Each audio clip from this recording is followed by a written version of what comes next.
먼저 한 가지 질문을 던지고 싶습니다. 여러분은 지금 자신을 얼마나 존중하고 계신가요? 스스로를 사랑하고 있다고 느끼시나요? 또 최근 여러분의 삶에 찾아온 변화들을 어떻게 받아들이셨나요? 우리는 종종 변화 앞에서 당황하거나 위축될 때가 있습니다. 하지만 오늘 이 시간을 통해 여러분의 삶에 긍정적인 변화를 만드는 방법을 함께 나눠보겠습니다. 준비되셨나요? 자, 이제 본격적으로 시작해 보겠습니다. 첫 번째로 자존감 유지와 관련한 내용입니다. 여러분, 자존감이란 무엇일까요? 자존감은 스스로를 존중하고 사랑하는 마음입니다. 그것은 단순히 자신을 칭찬하거나 자신을 특별하다고 느끼는 것에서 그치지 않습니다. 자존감은 우리 삶의 모든 측면에 영향을 미치는 중요한 요소입니다. 특히 50대 이후에는 자존감이 더욱 중요한 이유가 있습니다. 나이가 들면서 우리가 경험하는 변화들은 때로는 우리의 가치를 의심하게 만들기도 하거든요. 예를 들어, 몸이 예전처럼 움직이지 않거나 거울 속의 모습이 바뀌면서 우리는 나는 이제 예전 같지 않다는 생각을 하게 됩니다. 사회적 역할에서도 변화가 일어납니다. 직장에서의 은퇴나 직책 변화는 우리가 익숙했던 자리를 떠나게 만들죠. 또한 자녀가 독립하거나 배우자와의 관계가 소원해질 때 우리는 자신이 고립되었다고 느낄 수도 있습니다.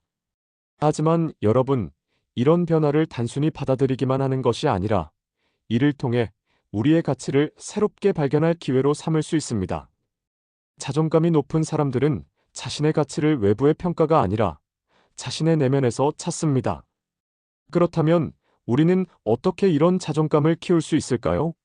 이제부터 하나씩 알아보겠습니다.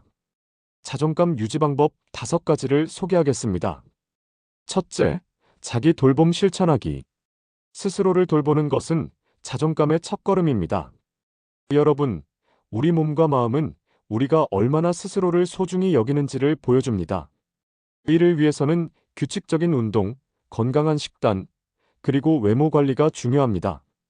매일 아침 스트레칭으로 하루를 시작하는 것은 어떨까요? 여러분이 좋아하는 음악을 틀어놓고 간단한 요가 동작을 따라해 보세요. 그리고 식단도 중요합니다. 우리가 먹는 음식은 단순히 몸을 채우는 것이 아니라 우리의 에너지와 감정을 결정짓는 요소입니다.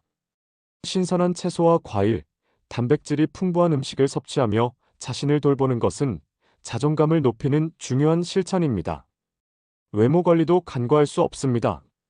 여러분, 마지막으로 미용실에 가신 게 언제였나요? 머리를 정돈하고 좋아하는 옷을 입고 거울 속 자신에게 미소를 지어보세요. 이런 사소한 변화가 우리에게 나는 소중한 사람이다라는 메시지를 전달합니다. 둘째, 자신의 가치를 인정하기. 여러분은 여러분만의 특별한 가치를 가지고 있습니다. 과거의 성취를 회상하고 그것을 인정하는 시간을 가져보세요. 예를 들어, 일기장을 꺼내어 여러분이 이뤄낸 것들을 적어보는 건 어떨까요? 여러분이 직장에서 성공적으로 마무리했던 프로젝트, 가족을 위해 헌신했던 시간, 친구에게 건넨 따뜻한 말 한마디까지 모두 포함될 수 있습니다. 작은 성공이라도 기록하고 감사하는 마음을 가지면 우리는 우리의 가치를 더 분명하게 인식할 수 있습니다. 이를 통해 우리는 스스로를 더 사랑할 수 있게 됩니다. 셋째, 새로운 취미 시작하기. 여러분은 배우고 싶었지만 미뤄왔던 것이 있나요? 악기 연주, 그림 그리기, 외국어 배우기처럼 오래전부터 관심이 있었던 것들을 떠올려 보세요. 새로운 것을 배우는 것은 우리에게 활력을 줍니다. 그리고 우리는 그 과정에서 우리의 가능성을 발견하게 됩니다. 첫걸음이 어렵다면 가까운 문화센터나 온라인 강의를 찾아보세요. 소소한 도전이 큰 만족감을 가져다 줄 수 있습니다. 예를 들어, 한 분이 은퇴 후 도자기 공예를 배우기 시작했는데요. 그분은 이를 통해 새로운 친구들을 만나고 삶의 새로운 열정을 찾게 되었다고 합니다. 넷째, 사회적 관계 유지하기.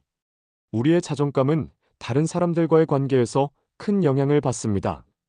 친구나 가족과 시간을 보내며 긍정적인 에너지를 나눠보세요. 예를 들어, 가까운 친구에게 전화를 걸어 오랜만에 안부를 물어보는 건 어떨까요? 또는 지역 커뮤니티에서 진행하는 작은 모임에 참여해보세요. 이런 활동은 우리를 더 연결되게 하고 우리의 삶이 더 풍요로워지도록 돕습니다. 여러분은 여러분의 이야기를 나누며 다른 사람들과 공감할 수 있습니다. 이런 관계는 우리에게 자존감을 선물합니다. 다섯 번째, 부정적인 비교에서 벗어나기. 마지막으로 다른 사람과 비교하는 습관을 버려야 합니다. 특히 소셜미디어에서 다른 사람의 화려한 삶을 보며 자신을 낮추지 마세요. 여러분은 여러분만의 속도로 충분히 잘 살아가고 있습니다. 예를 들어, 왜 저 사람은 저렇게 잘 살까? 라는 생각이 들 때 잠시 멈추고 자신에게 질문하세요. 나는 지금 무엇을 잘하고 있는가? 이 질문에 답하다 보면 여러분의 강점과 성취를 더 잘 이해하게 될 것입니다. 다음 챕터는 변화 수용과 관련한 내용입니다. 먼저, 변화가 주는 도전과 기회에 대하여 이야기 나눠보도록 하겠습니다. 변화는 누구에게나 어렵게 느껴질 수 있습니다. 특히 50대 이후의 변화는 몸과 마음에 깊은 영향을 미치죠. 예를 들어, 신체적인 변화로 인해 예전처럼 에너지가 넘치지 않을 때 우리는 더 이상 내가 할 수 있는 일이 없다고 느낄 수 있습니다.